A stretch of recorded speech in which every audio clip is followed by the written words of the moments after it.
Alright, let's clear the air about the 2008 financial crisis.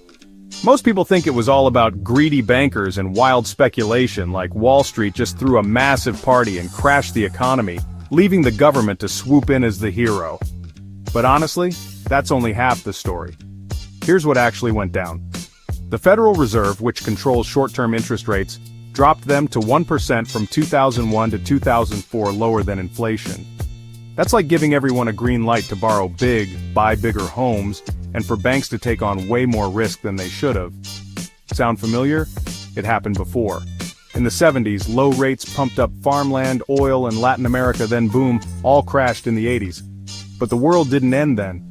Flash forward to 2008.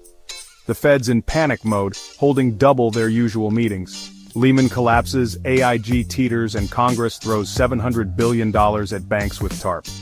But while all these bold moves were happening, the stock market kept dropping 40% down for the S&P 500, 80% for financial stocks, even after all that government intervention.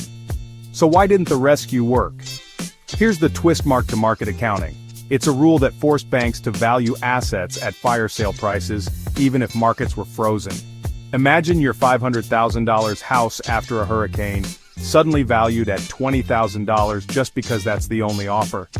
That rule took a $300 billion problem and ballooned it to a $4 trillion meltdown. The real turnaround? Not TARP, not QE. March 2009, Congress questions the accounting rule. In April, they change it.